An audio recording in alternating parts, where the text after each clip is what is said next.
Hincarme a rezar. Señores, es el momento de recibir a nuestra invitada, la magíster en ciencia política, investigadora y docente, Verónica Pérez, digo bien, Pérez pone la mañana en camino.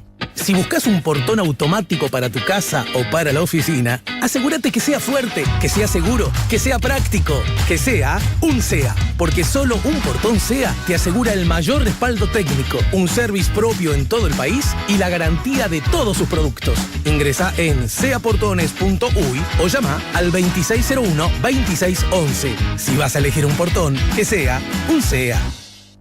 Hola Verónica, buen día, bienvenida. Buenos días. ¿Todo bien? Muy bien. ¿Cómo te está llevando esto de las vacaciones y el mundial? Bueno, alterando un poco el trabajo, por suerte, por desgracia perdí Uruguay, pero por suerte se puede trabajar un poco mejor. Bien, claro, porque eso... Y sí, porque los partidos los terminás mirando, obviamente los de Uruguay, Sí. y los otros también. Pero no hay vacaciones en el marco de, por ejemplo, en tu condición de docente. Bueno, en facultad no tenemos clase porque hay receso, pero hay exámenes. Igual el resto de las tareas siguen. Pero el examen igual... ¿Qué pasa si el examen te cae a la hora de un partido en el que está Uruguay? Por lo general no caen a la No hora caen, del partido, ¿no? Claro. porque son a las 6 de la tarde. Se han suspendido algunas clases cuando cayeron a la hora del partido de Uruguay. Vi el otro día un móvil de subrayado. Bueno, en realidad voy a ser honesto. El móvil de subrayado lo estaba haciendo Lorena Bomio, mi esposa, desde el atrio de la Facultad de Ciencias Sociales. Y allí hay una actividad organizada por Cotidiano Mujer. ¿La facultad ahí tiene algún rol en cuanto a la organización o los contenidos? Son las jornadas de debate feministas que se hacen desde hace varios años. Es una actividad organizada por Cotidiano, como vos decís. Cotidiano es una organización feminista de larga data en Uruguay. La facultad lo que hace es poner a disposición la infraestructura para que se realicen las jornadas, que son creo que de 3 días. Uh-huh. Y tienen varias actividades a la vez. No solo es en facultad, también hay algunas actividades que se hacen, algunas actividades centrales que se hacen en la Intendencia de Montevideo. Pero los talleres y las actividades más regulares se hacen en facultad. Y como son muchas actividades Claro. a la vez, y bueno, y ahora hay receso, por lo tanto Claro, no es hay como clase. un buen momento para... Sí. Pero se hace, por ejemplo, que en los salones... Se hacen en los salones. Ahí está. Sí, se hacen en los salones, son abiertas. Porque sé que hay como una instalación allí en el propio hall, En el con, hall- con un formato de circo, ¿no? En el hall hay toda una disposición de carteles alusivos a las jornadas y a campañas que suele realizar Cotidiano. Pero las actividades no son en el hall propiamente dicho, son en los salones. Bien, y en ese marco se me ocurrió que podría ser interesante conversar contigo. Es uno de los temas que vos seguís bien de cerca y que tiene que ver con, bueno, la mirada de género a propósito de la política en nuestro país. Estábamos repasando la portada de los diarios que hoy hacen especial hincapié en el proceso que está viviendo el Frente Amplio para elegir sus candidatos rumbo a la elección, un proceso que parece tener algunos inconvenientes. Y en ese sentido, bueno, la danza de nombres que empiezan a figurar y a dar vueltas por allí. Y bueno, en realidad como la posibilidad de que haya una candidata mujer... Fórmula. En la fórmula parece que a esta altura es una cosa que, mira, sí, vamos a tener que hacerlo. Casi en ese tono. Y bueno, sí, vamos a tener que hacerlo. Y me salió Darwin de Bocati, una cosa así, ¿no? Me salió una voz un poco rara. Media mezclada con Mujica. Pero también la posibilidad de que haya una mujer del Frente Amplio que sea candidata a la presidencia, ¿no? Pero también uno podría hacerse esas mismas preguntas en otros partidos, ¿no? Estaba el caso de la senadora Alonso, hasta ahora en stand-by, según lo que tengo entendido acerca. Y desde ese punto de vista, la confirmación que para la próxima elección, otra vez la cuotificación, no sé si es la mejor manera de presentarlo, va a ser una realidad, incluso con un sistema un poquito más ajustado, más sofisticado, ¿no? Con algunos chalecos antitrampa.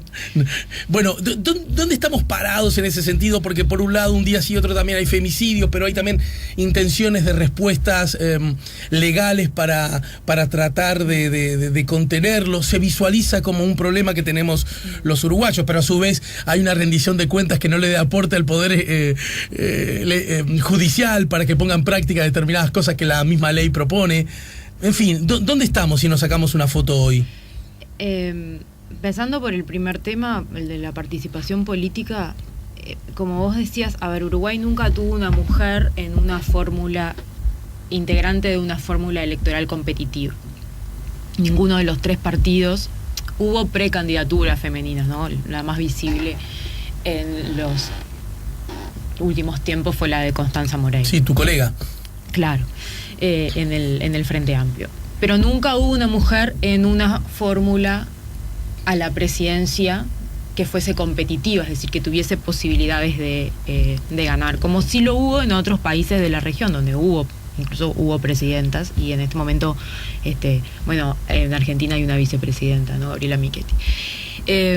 Entonces, ahora, en este escenario electoral, parece ser como la primera vez que, por lo menos, es más, voy a decir una redundancia, pero es más posible que una mujer integre una fórmula competitiva en alguno o en los dos principales partidos que compiten por la presidencia, ¿no? Que son el Frente Amplio y el Partido Nacional, porque el Partido Colorado, si bien es un partido importante dentro del sistema de partidos uruguayos, no tiene posibilidades de competir a la presidencia directamente, sino, eventualmente en un arreglo con el Partido Nacional. Bueno, esto me deja, entre comillas, un poco más tranquilo, porque te cuento y les recuerdo a los oyentes que ayer conversé con, yo te diría, casi podría así definirlo, mi amigo Pablo Mieres, ¿no?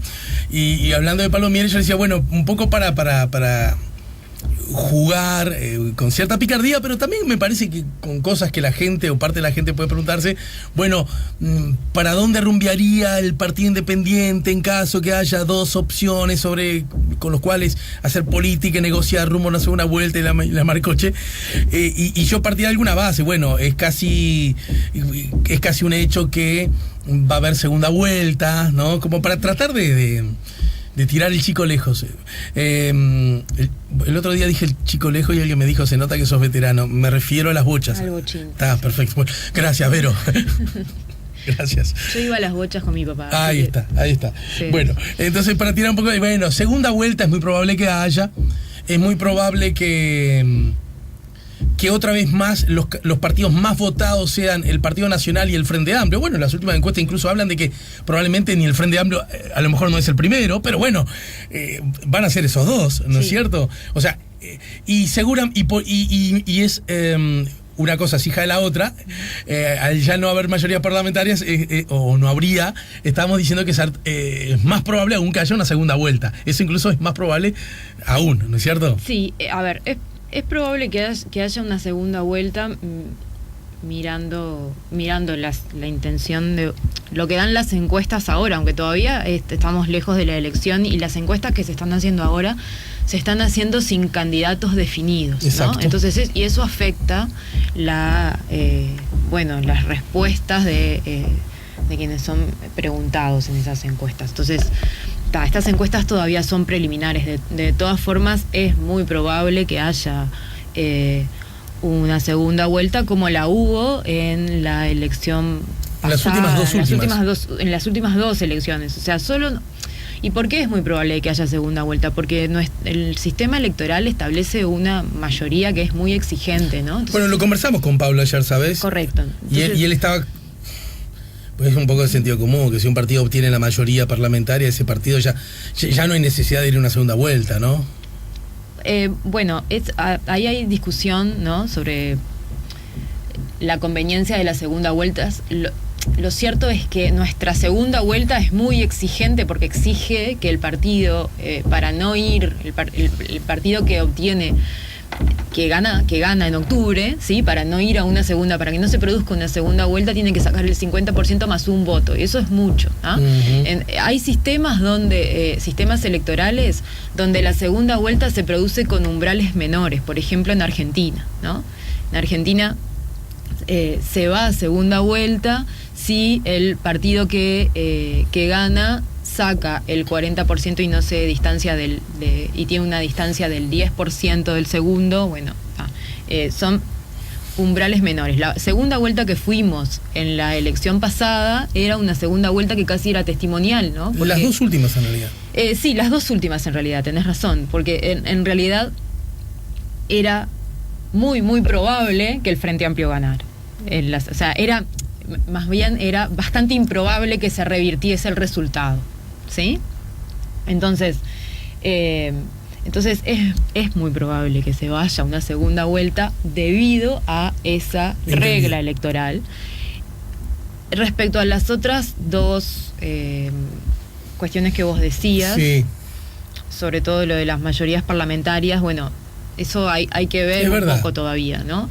Si bien el Frente Amplio está marcando en las encuestas un porcentaje menor al que marcaba a la misma altura en el periodo anterior, ¿no? A la misma altura respecto al tiempo que falta para las elecciones, bueno, todavía hay cosas que hay que del escenario electoral que no están definidas en ninguno de los dos bloques, ¿no? No están definidos exactamente quiénes van a ser los candidatos, cuáles van a ser las fórmulas. Pero tú dirías, en ese marco, y volviendo a la pregunta inicial, que es más probable que por lo menos en el pasado que en la fórmula, en un caso en el otro, esté integrada por una mujer, al menos. Yo creo que es más probable en el Frente Amplio que esté integrada por una mujer, porque hay discusiones desde hace un tiempo respecto a que la fórmula debería estar integrada por una mujer. No quiero decir que el candidato, que la candidata a la presidencia sea una mujer.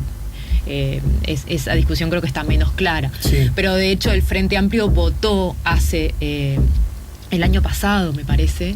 Ahora no recuerdo bien la fecha, no tengo muy presente la fecha, votó una disposición sobre paridad en sus listas, ¿no? Y eso incluye la fórmula.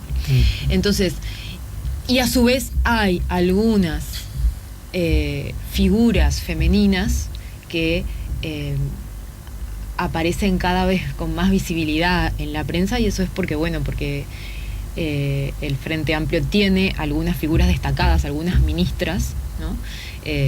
Y también algunas senadoras que han tenido un rol destacado en la política del gobierno y en la tarea legislativa, y que tienen alta visibilidad y que tienen muchas posibilidades de integrar la fórmula. Ahora, como posible candidata a la presidencia de la República, corregime, pero como nombre potencial es solo el de Cose, ¿no? El de Carolina Cose, la ministra de Industria, ¿no? ¿O se me está escapando alguno? Bueno, hay varios nombres de mujeres que se están discutiendo en el Frente Amplio, ¿no? El de Carolina Cose es uno, pero también ha estado el nombre de la senadora Mónica Xavier, o incluso el nombre de la senadora Constanza Moreira, que ya fue precandidata. Pero mira, incluso lo de Mónica Xavier lo comentó aquí mismo ella ya hace como 2 años. Y me acuerdo que lo comentó acá y después Búsqueda lo levantó, y ahí es que la gente se enteró, ¿no? Pero lo que te quiero decir es que a mí me da la sensación que es un nombre, como candidata a la presidencia estoy diciendo, que ha bajado en intensidad o en alusión, ¿viste? Como que ya no está tanto dijera mi tío abuelo, en el candelero, ¿no? Bueno, lo que pasa que... hasta ahí podríamos coincidir. Sí, podemos coincidir. Además hay otra cosa, que es que cómo el Frente Amplio arma sus fórmulas, ¿no? Si vos te fijás la última encuesta que salió esta semana, que se ha discutido tanto, Daniel Martínez le sacaría ventaja a las otras figuras que se testearon, ¿no? Incluso a José Mujica. Y Daniel Martínez, en el caso, que todo esto es muy hipotético, porque hay que ver cómo el Frente Amplio procesa sus candidaturas, ¿no? De una forma que bueno, que tiene mucha discusión y que pasa por varios filtros dentro de la estructura del Frente. Por varios ámbitos de discusión dentro de la estructura del Frente, ¿no? Ámbitos formales y ámbitos más informales que tienen que ver con reuniones de dirigentes o de la bancada o de los principales líderes de algunos sectores. No ha sido, en realidad lo que ha sido común es que quien va como candidato a presidente, el candidato quien acompaña sea de otra corriente o de otro sector, ¿no? En caso, bueno, Daniel Martínez aparece en este momento como el que tiene más posibilidades, aunque fue el único que dijo yo salgo, ¿no? Otra vez, salvo Danilo Astori, que bueno, que ahora anunció que podría llegar a ser. En realidad todos los demás no dijeron yo salgo, ¿no? Sino que como que están ahí esperando a ver qué pasa. Por eso digo que es incierto todavía que la encuesta que se ha discutido tanto, que salió esta semana, muestra una prevalencia de Daniel Martínez. Esto no es para quitarle, lo que voy a decir, no es para quitarle relevancia a la figura de Daniel Martínez, pero muestra una prevalencia de Daniel Martínez en un contexto donde Daniel Martínez fue el único que salió a decir, ¿no? Entonces, jugando un poco. No hay construcción de otras candidaturas. Le ganaste a un espectro que todavía no está en la foto, digamos. Bueno, a un espectro, justamente. Sí, no hay otras figuras, ¿no? Que hayan salido a decir. Bueno, oficialmente Martínez tampoco, ¿no? Está bien, pero fue es el que primero. Digo, no salió ahora, ¿no? Ya lleva unos cuantos meses. Sí. No, claro, es la candidatura más madura. Claro. Por decirlo. Por si querés llamarlo candidatura, ¿no? Mira, justamente búsqueda contextualiza el tema. Martínez sigue sin definir si aspira a postularse a la presidencia. Sin embargo, el publicista Claudín Bernisi ya está realizando un diagnóstico suyo y de su equipo, y las conversaciones están avanzadas para que, en caso que el jefe comunal decida candidatearse, lo asesore durante la contienda. Claro, ahí se están midiendo, digamos, ¿no? Me parece que hay otros que, según tengo entendido yo, también están haciendo esas cosas, ¿no? Están midiendo, están probando. Claro. Bueno, porque nadie, viste, que se tiene que ser muy guapo para tirarte al agua sin poner los piecitos en la orillita para ver si está frío o caliente, ¿no? Sí, de todas formas, a ver, no es que la fórmula no sea relevante, ¿no? Para un partido como el Frente Amplio. La fórmula es relevante, sobre todo para captar votantes que no son los votantes frente amplistas. Pero el votante frente amplista más vota partido que fórmula, ¿no?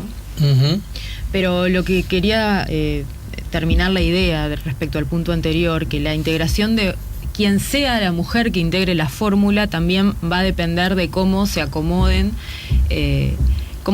los sectores en la fórmula, ¿no? Si Daniel Martínez es el candidato a presidente, es muy probable que, más bien, ya que podríamos decir que las posibilidades de Mónica Xavier tienden a ser cero de estar en esa fórmula, porque es muy improbable que dos socialistas, dos políticos del mismo sector integren la fórmula, ¿no? Bien, vamos a una breve pausa y al regreso también me gustaría que para la próxima elección va a estar vigente una vez más el tema de la cuotificación, ¿no? Sí. Nosotros, esta legislatura está marcada por la primera experiencia. Sí. En ese sentido, ¿se puede hablar de un distintivo que ha tenido esta legislatura con mujeres que han ingresado y que ocupan escaños gracias a... Podemos estar hablando de que los resultados son alentadores, son buenos, son prometedores, son más bien opacos, bajos en calidad? ¿Dónde estamos parados? ¿Se estudia eso para también darle calidad informativa a la ciudadanía acerca de si se toma una decisión, qué provoca y eso que es provocado, qué consecuencias trae, ¿no? Luego de la pausa. Dale, ¿sí? Estamos con Verónica Pérez, que ingresó a esta charla no por cuotificación. Ya venimos. Ya volvemos con La Mañana en Camino. Ahí lo tienen a nuestro querido amigo, admirado amigo Nelson Pino, hoy en el MAM. Verónica Pérez está conversando con nosotros en la columna de análisis político de cada jueves. ¿Has ido al MAM? Sí, claro, sí. No siempre porque me queda lejos, pero sí he ido varias veces. Bien, porque es bastante lindo, ¿no? A mí me gusta. Muy lindo. Me gusta que exista eso. Es muy bonito. ¿Verdad? Es una cosa linda. Entonces, claro, como me queda medio cerca de Canal 12, a veces desde cuentas a pagar o me quedé sin bananas. Claro. Paro ahí un segundito, entro y clic. Es un lugar muy cada bueno. vez que ingreso a ese lugar, me gusta ingresar a ese lugar. Te compras cosas. Claro, que a mí me pasaba, no, iba a decir otro lugar medio conocido también. Y también de la esfera pública, para que nadie crea que a mí, bueno, lo voy a decir porque si no queda como que digo una cosa y no digo la buena y no digo la mala, y acá estamos con la persecuta a flor de piel, ¿no? Nunca he tenido mucha onda, no sé, ahora hace muchos años que no voy, porque no me queda el mercado ese que está cerca de la Intendencia de Montevideo, en San José. Bueno, cerca de ustedes. Bueno, es lindo, claro, pero es otro tipo de mercado. Sí, ¿no? bueno, ¿cómo hace tiempo que no voy? Y admito que nunca me ha resultado muy amigable, eso es lo que quiero decir. Es otro tipo de mercado. Qué lindo estar acá. Eso. No tiene las facilidades que tiene el MAM y creo que tiene otros objetivos también. Bueno, está. O sea, es incómodo porque tiene esos objetivos. No es que sea incómodo, es para comer. Parece que es más para comer. Es más para comer, para almorzar. Pero no es que uno que estaba en las carnicerías y que uno compraba cosas y eso, o ya dejó de ser eso. Yo no lo recuerdo de esa forma. A ver, oyentes de La Mañana en Camino, auxíliennos porque no, la parte de arriba de la comida, todo eso, todo bien, pero para nada, que yo iba a la carnicería a comprar cosas en un tiempo, cuando vivía por el centro. Creo que estás Te muy estoy hablando viejo, de muchos años atrás. Sí, no lo recuerdo de esa manera. Me acuerdo que el intendente era Rachetti. No sé, ahí no te puedo ayudar. Elizalde, ¿qué tal? Bueno, estamos conversando con Vero. ¿Y cómo nos ha ido? ¿Cómo le ha ido a Uruguay? ¿Cómo le ha ido al Parlamento, al Congreso uruguayo, ¿no? Que a propósito de que ahora está integrado por más mujeres, a propósito de la cuotificación, ¿hay forma de medir todo eso? ¿Hace bien Uruguay en recorrer ese camino, no solo de la perspectiva de, llamémosle, la justicia, sino también de las calidades de su producción? Sí. O no? ¿Qué tanto o qué tampoco? Está medido, sí. Algunas cosas más que otras están medidas. Lo que está bastante medido es que la ley de cuotas tuvo efectos bastante significativos. No todos los que hubiesen querido sus promotores, pero bastante significativos, sobre todo en el Senado. Si vos mirás una foto, bueno, no tenés que mirar fotos, pero si mirás los videos, entras a YouTube y ponés una sesión del Senado del periodo anterior y una sesión del Senado del periodo actual, sí, vas a ver que la foto es totalmente diferente.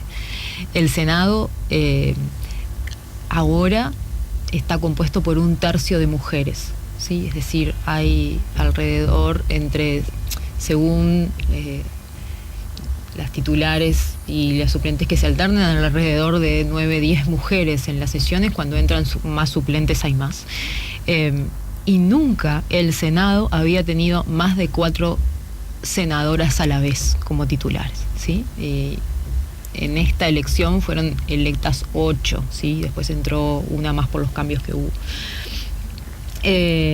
Entonces, en ese sentido, la cuota, y también la cuota no modificó mucho la cantidad de mujeres en la Cámara de Diputados, y eso tiene que ver con el sistema electoral, que afecta un poco más la efectividad de la cuota que en el Senado, que es un distrito más grande, con menos fraccionalización.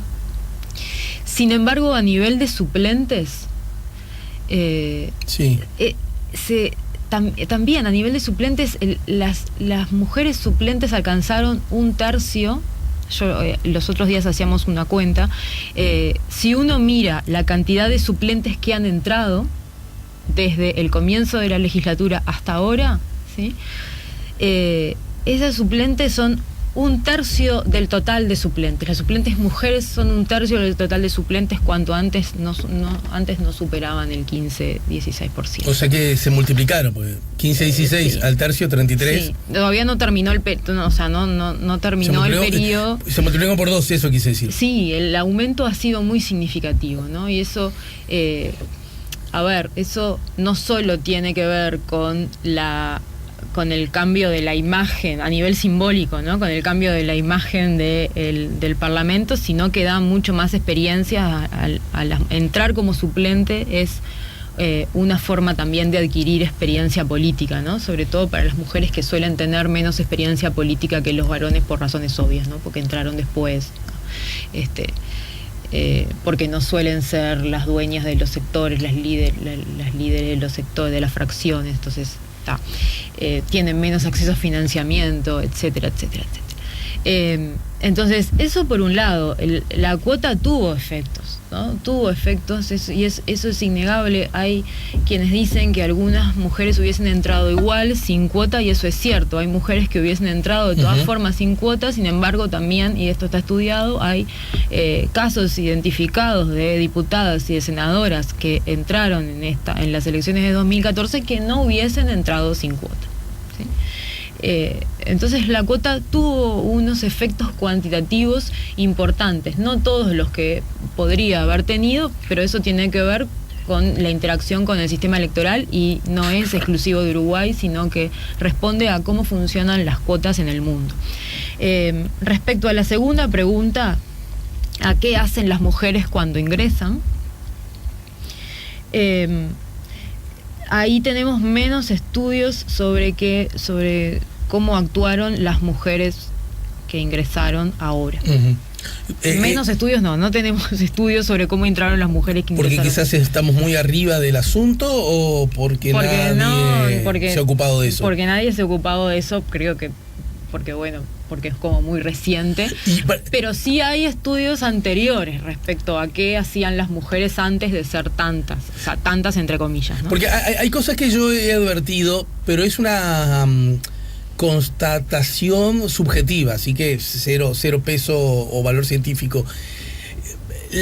Yo no sé si la llamaban allí, ¿vos te acordás? Algunos años atrás, creo que el Frente Amplio ni siquiera era gobierno, y funcionaba como algo así como la bancada femenina. Se sigue funcionando. Bien, y yo me acuerdo que el número definitivamente menor al actual, ¿no? Sí. O por lo menos algo eran menor. 11, sí. Bastante menos. Eran mujeres políticas de diversos partidos que tenían como una visualidad mayor, tengo la impresión. Yo no sé si porque de alguna manera existía la novedad y resultaba curioso y hasta simpático y prometedor desde la perspectiva de la calidad democrática, que la Argimón y Daisy, ¿no? Ubico ellas dos muy particularmente. Sí, Margarita Perkovich y Glenda Rondán también integraban. Glenda en aquella época en el Partido Colorado, ¿verdad? Margarita Perkovich, por supuesto, en el Frente Amplio. Como que yo no sé si ahora eso ya no se usa o se lo visualiza menos, o justamente por, entre comillas, objetivo logrado ya no se necesita. La bancada femenina que después se transformó en bancada bicameral femenina, hay varias, Nikki Johnson ha estudiado bastante esto, se formó en el año 2000 como bancada femenina, como una agrupación informal entre estas legisladoras que vos nombrabas, que eran diputadas en ese momento, sí, y que todas se conocían, digamos que por su militancia por los derechos de las mujeres en la red de mujeres políticas, es decir, se conocían. La red de mujeres políticas era una red también informal de mujeres de todos los partidos, que interesadas en promover la agenda de derechos de las mujeres y la visibilidad del liderazgo femenino dentro de los partidos políticos. Entonces todas ellas se conocían de la red de mujeres políticas, y cuando coincidieron en el Parlamento, además integraron la Comisión de Equidad y Género, que es una comisión especial de la Cámara de Diputados que todavía sigue, aunque es especial, todavía sigue vigente, sigue existiendo. Todas ellas formaron, que todas ellas eran muy pocas en realidad, formaron esto que vos decías, la bancada femenina, que fue en el momento en que se formó, fue muy importante en promover una serie de leyes que estaban casi al margen de la agenda legislativa. Y la que tuvieron más éxito fue la ley de violencia doméstica, que se aprobó en 2002. Pero también promovieron otros debates que después llevarían mucho tiempo más, ¿no? Como la ley de salud sexual y reproductiva, que contenía la despenalización del aborto, fue desarchivado por ellas también en el año 2000, 2002, 2001. Después, se aprobaría mucho tiempo más, pasarían 10 años para que se aprobara la ley de despenalización del aborto. Pero esas mujeres fueron después sacaron otras leyes, promovieron, que fueron importantes, como la ley de acompañamiento en el parto. Cambiaron los reglamentos internos de las cámaras, porque los reglamentos de las cámaras, claro, como no había mujeres, hasta las mujeres parlamentarias eran pocos, no preveían cosas obvias como la licencia por maternidad. Claro. Entonces, bueno, las mujeres, la bancada bicameral, que después se transformó en bancada bicameral femenina, fue muy importante en ese sentido. En la actualidad tenemos como menos estudios de esto. Menos estudios, quiero decir, no se ha estudiado demasiado qué han hecho las mujeres cuando entraron en masa, entre comillas, ¿no? A partir de los efectos que tuvo la ley de cuotas. Sin embargo, hay dos ejemplos, creo yo, de esta legislatura donde la bancada bicameral femenina, o por lo menos algunas mujeres de distintos partidos, han promovido dos leyes importantes de la agenda de género, que fue la ley integral de violencia y la ley que tipifica el feminicidio, y la ley de cuotas, la nueva reedición de la ley de cuotas. La ley de violencia, la ley de violencia integral, la ley integral de violencia, en realidad era fue una iniciativa del Poder Ejecutivo, fue discutida durante mucho tiempo en el Consejo Nacional, en el Consejo de Género del INMujeres. Sin embargo, hubo algunas legisladoras que colocaron el tema en la agenda y apuraron la discusión que fue un poco lenta también, porque requería la ley integral de violencia, una ley mucho más compleja que la ley de violencia doméstica que Uruguay tenía, que tipifica una serie mucho mayor de tipos de violencia hacia las mujeres, dentro de lo que está la violencia política, por ejemplo. Entonces, esa ley estuvo promovida por algunas mujeres que hicieron fuerza dentro de sus partidos, por ejemplo Constanza Moreira dentro del Frente Amplio y Verónica Alonso dentro del Partido Nacional. Lo mismo con la ley de feminicidio, que salió antes que la ley de violencia. Y también la bancada bicameral femenina también discutió un proyecto de ley de paridad durante esta legislatura, que redactó en una subcomisión, redactaron mujeres de todos los partidos, y que finalmente no salió porque no existían los acuerdos partidarios para que ese proyecto fuera exitoso. Entonces eso se cambió por la ley de cuotas, que fue la que finalmente se aprobó. Pero el impulso de la paridad estuvo dado por la bancada bicameral femenina. En el último tramo, entonces, pasando raya y recordándole a los oyentes, para la próxima elección vuelve a estar vigente la ley de cuotas. La ley de cuotas, sí. ¿Con fecha de vencimiento como la vez anterior? No, la ley de cuotas tiene las mismas características que la ley anterior, pero no tiene fecha de vencimiento, ¿no? Como tenía la ley anterior, que decía que solo iba a regir por única vez en las elecciones de 2014 y 2015. Entonces, esta ley no tiene fecha de vencimiento, entonces se adecúa mejor a las recomendaciones internacionales de la CEDAW para este tipo de leyes. Recordame, ¿y qué pasa con los suplentes? Porque ese también era un asunto... Claro, la regulación de los suplentes fue una negociación que las legisladoras perdieron. Ajá. No pudieron acordar sobre ese tema. Habían llegado a una fórmula que era la que habían propuesto, que era que las mujeres en caso de vacancia definitiva de una mujer titular, debía ser sustituida, es decir, en caso de renuncia, debía ser sustituida por otra mujer. Y esto para evitar algunos casos de trampa que se hicieron a la ley y que se pueden hacer a la ley, ¿no? Es decir, repetir candidatas y que estas candidatas sean electas para el Senado y para la Cámara de Diputados, y como no se puede ocupar los dos cargos, hay que renunciar a uno y el suplente es un hombre. Ahí hubo casos que fueron notorios y visibles. Sin embargo, no lograron un acuerdo sobre esa fórmula, y esa fórmula se quitó. Pero a ver si interpreto bien. Si estamos hablando de que cada 3 candidatos por lo menos tiene por lo menos uno tiene de otro sexo, ¿no? ¿Verdad? Porque la historia puede cambiar tanto que pasan a ser mujeres y los varones por lo menos. La cuota no habla ni de mujeres. Exacto, es ahí, me parece bien. En ese sentido estamos hablando que por lo menos uno de los sexos tiene asegurado 1/3.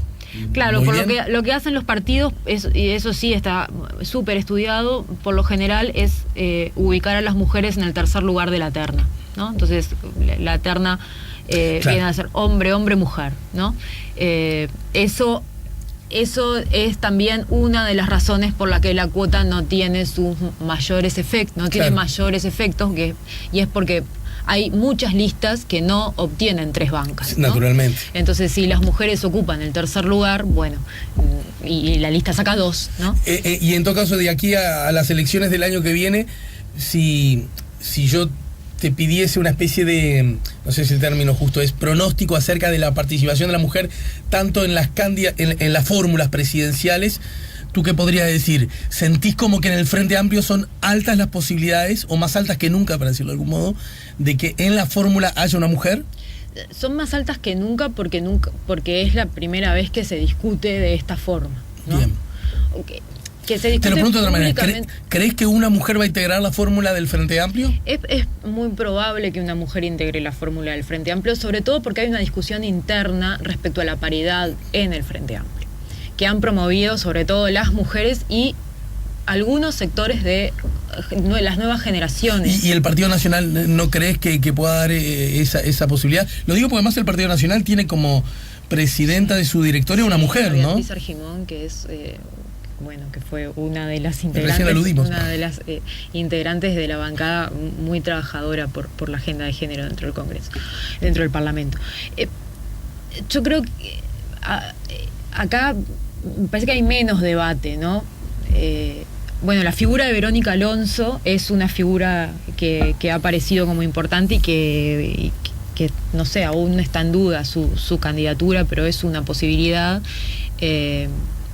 Sin embargo, acá hay que ver cómo se conforma, porque parece claro que Lacalle Pou va a ser precandidato y que Larrañaga también va a ser precandidato, y después hay que ver el movimiento de los intendentes. Sí, claro, hay que ver cómo surge la fórmula después de las internas, ¿no? Digamos que el Partido Nacional y el Frente Amplio tienen formas diferentes de conformar sus fórmulas a la presidencia, ¿no? Por lo general, la fórmula de la presidencia en el Partido Nacional ha surgido de las elecciones primarias, no tanto así en el Frente Amplio.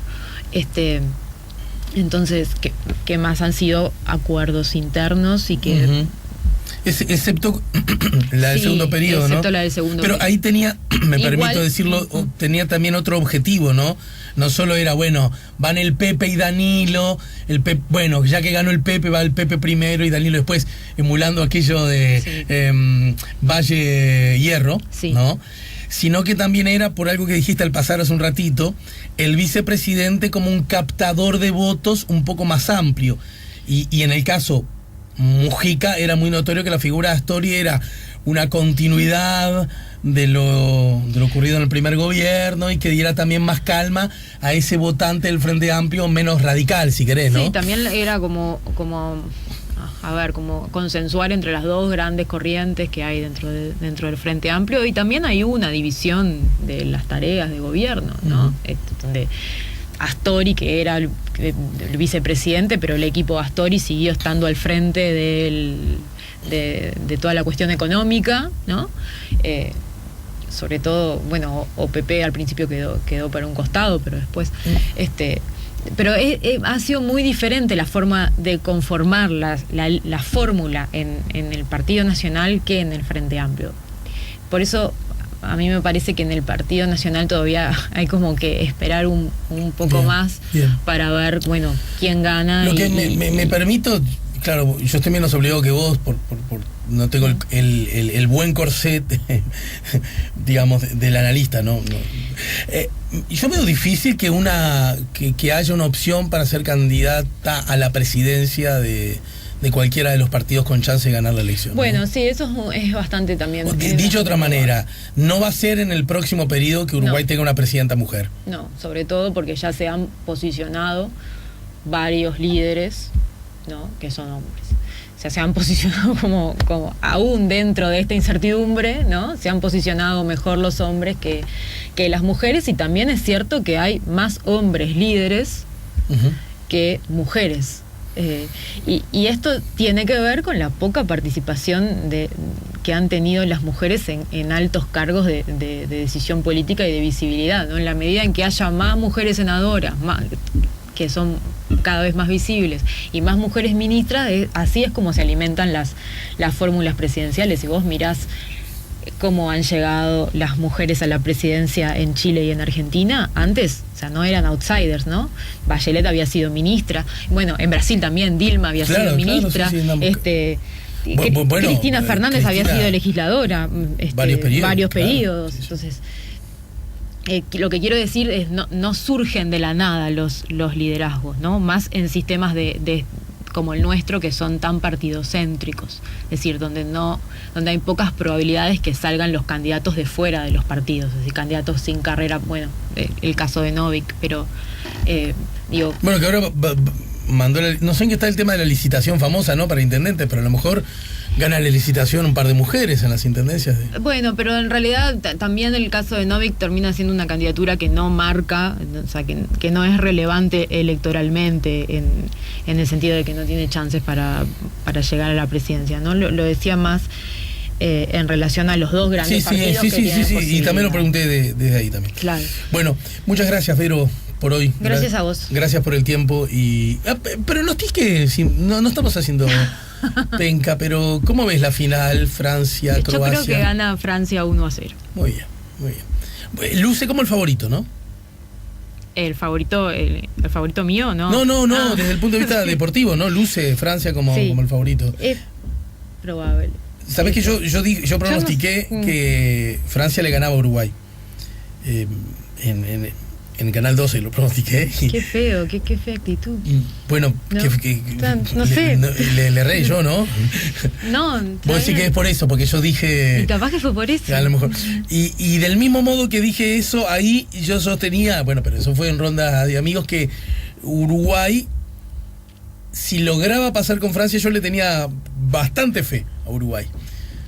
¿A Uruguay si ganaba? Sí, lograba sortear Francia. Entonces... y bueno, por los cómo hechos quedó, un poco todos están... dicen que sí, ¿no? Por cómo quedó. Claro, esa llave, la famosa llave, era más complicada la nuestra, etc. Y bueno, no tuvimos suerte. Bueno, muchas gracias, Verónica. A vos.